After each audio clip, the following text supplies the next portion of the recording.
हम पढ़ेंगे the age of revolutions. जो एज ऑफ रेवोल्यूशन मतलब जितना भी रेवोल्यूशन आया इस एज में, इस पीरियड से, इस पीरियड में 1813 से 1848 से, जो ये पीरियड है इसको माना जाता है एज ऑफ रेवोल्यूशन। ठीक है, सिंबलाइज किया गया। The first heaven took place in France जुलाई में 1830 में। Bourbon kings were now overthrown by liberal revolutionary. Louis Philippe ने मेड किया है कॉन्स्टिट्यूशनल मोनार्क। मोनार्क मतलब आपको पता है जहाँ पे सिर्फ एक ही बंदा होता है। और बेल्जियम जो था got separated from the United Kingdom of Netherlands, so separate हो गया. The Greek War of Independence started in 1821. Finally, the Treaty of Constantinople of 1832 recognized Greece as an independent nation. अब फाइनली एक treaty हुई of किसकी, Constantinople की, of 1832, recognise Greek, उसने recognise किया किसको, ग्रीक को, as an independent nation. The Roman imagination and national feeling.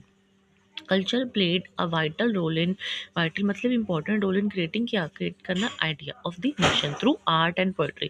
Romantic imagination मतलब आप समझ रहे हो कि एक रोमांटिक इज डजंट मीन कि आपका रोमांस हो रहा है, इट मीन्स कि उसने एक ऐसा रोल प्ले किया जिससे आर्ट, पोएट्री, स्टोरीज इनके थ्रू, म्यूजिक के थ्रू अच्छा दिखाया. It helped to express and arouse nationalist feeling. Language too played a major role in developing nationalist sentiments.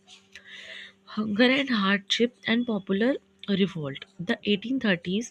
ठीक है, अब hunger, hardship and popular revolt. Hunger मतलब जो उनको किसी चीज़ से उनको परेशानी हुई, हार्डशिप मतलब मेहनत करी, रिवोल्ट मतलब चेंजेस जो आए. ठीक है, वॉर्स हुए या जो भी सब हुआ इस समय ही बताया जाएगा. ठीक है, the 1830 was the year of great economic hardship in Europe. ठीक है, first half the 19th century the enormous population. ठीक है, इससे बड़ी ज़्यादा अनएम्प्लॉयमेंट हो गई.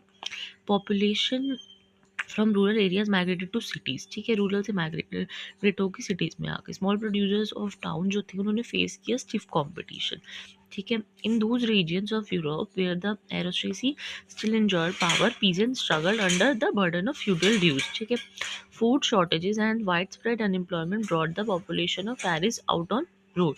ठीक है, समझ आया. फूड की शॉर्टेजेस जो भी उन्होंने चेंजेस इस वक्त गए भाई, लोगों ने इधर से उधर चले गए, माइग्रेट हो गए, बहुत ज़्यादा अनएम्प्लॉयमेंट हो गई, बड़े स्टिफ कॉम्पिटिशन्स होने लगे, चीप मशीन्स के ऊपर भी. ठीक है, अब उन सब का ये था हमारा बेसिकली एज ऑफ रेवोल्यूशन. ठीक है, एज ऑफ रेवोल्यूशन 1830 से 1848 में ये सब हुआ. अभी 1848 भी रहता है the revolution of liberals, liberals का रेवोल्यूशन. ठीक है, जहाँ पे एजुकेटेड मिडिल क्लास ने ऑल्सो टू प्लेस किया रेवोल्यूशन के बाद और एक डिमांड करी. ठीक है, जर्मन रीजन्स ने क्या किया, लार्ज